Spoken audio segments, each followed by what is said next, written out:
قربانی کا پھل۔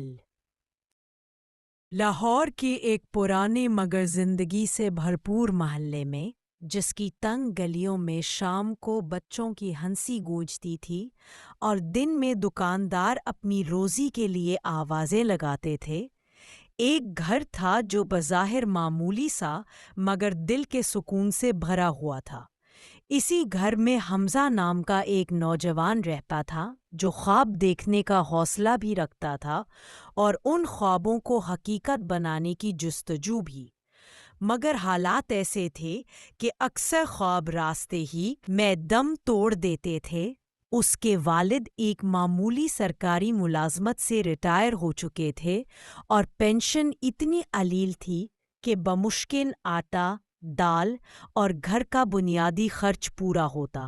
والدہ سلائی کڑھائی کر کے گھر میں تھوڑا حصہ ڈالتی تھی، لیکن 5 بچوں کے ساتھ اتنا سب کچھ ناکافی تھا۔ مگر اس گھر کے افراد کو امید اور قربانی پر یقین تھا۔ حمزہ چونکہ سب سے بڑا تھا، اس لیے ذمہ داریاں بھی سب سے زیادہ اس کے کندھوں پر تھیں۔ اس کا خواب تھا کہ وہ انجینئر بنے، تاکہ نہ صرف اپنی زندگی بلکہ اپنے والدین کی زندگی بھی بدل سکے۔ وہ چاہتا تھا کہ اس کا باپ، جو ساری زندگی پرانی موٹر سائیکل پر دفتر آتا جاتا رہا، کبھی آرام کی گاڑی میں بیٹھے، اور اس کی ماں، جو زیور بیچ بیچ کر بیٹے کی فیس دیتی رہی، پھر سے خوشی سے اپنے ہاتھوں کو سنوارے۔ لیکن یہ خواب جتنا حسین تھا اتنا ہی مشکل بھی لگتا تھا، چونکہ کئی بار ایسا ہوتا کہ یونیورسٹی کی فیس کے پیسے ہی نہیں ہوتے، اور کبھی کتابوں کی قیمتیں اس کے لیے بوجھ بن جاتی۔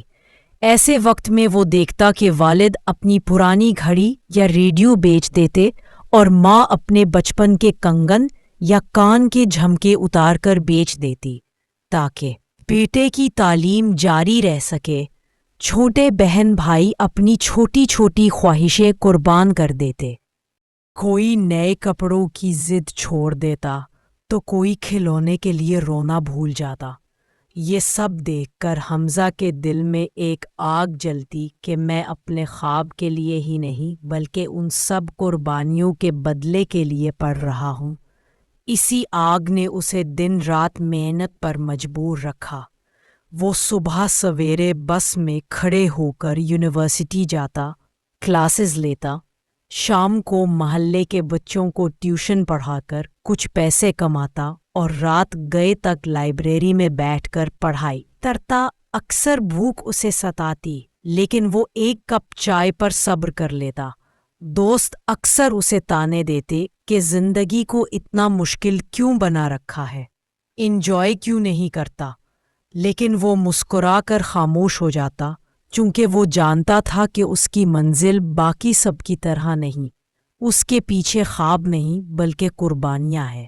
کئی بار حالات اس قدر سخت ہوئے کہ اسے لگا سب ختم ہو جائے گا۔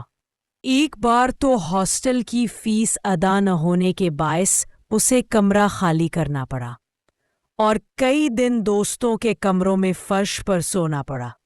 لیکن ماں کے وہ الفاظ کہ بیٹا، اللہ قربانی کو کبھی ضائع نہیں کرتا، ہر بار اس کے لیے روشنی کا چراغ بن جاتے۔ 4 سال کے طویل سفر میں اس نے دن رات محنت کی، ہر مشکل کا سامنا کیا، مگر آخر وہ دن آ گیا جس کا سب کو انتظار تھا۔ ڈگری حاصل کرنے کی تقریب میں جب اس کا نام پکارا گیا تو وہ آنکھوں میں آنسو اور دل میں شکر کے جذبات لیے اسٹیج پر گیا۔ اس نے ڈگری کو ہاتھوں میں تھاما اور مائک پر کہا، یہ کامیابی میری نہیں، میرے والد کی قربانی اور میری ماں کے آنسوؤں کی ہے۔ یہ ان بہن بھائیوں کا خواب ہے جنہوں نے اپنی چھوٹی خوشیاں قربان کی تاکہ میں اپنے خواب کو حقیقت میں بدل سکوں۔ پورا ہال تالیوں سے گونج اٹھا اور والدین کی آنکھوں میں برسوں کی تھکن آنسوؤں کے ساتھ بہہ گئی۔ کچھ سال بعد جب حمزہ ایک بڑی کمپنی میں انجینئر کی حیثیت سے کامیاب ہوا تو اس نے سب سے پہلے اپنے والد کو نئی موٹر سائیکل اور ماں کو زیورات دلوائے۔ اس دن اس نے محسوس کیا کہ قربانی کا پھل کتنا میٹھا اور کتنا خوشی بھرا ہوتا ہے۔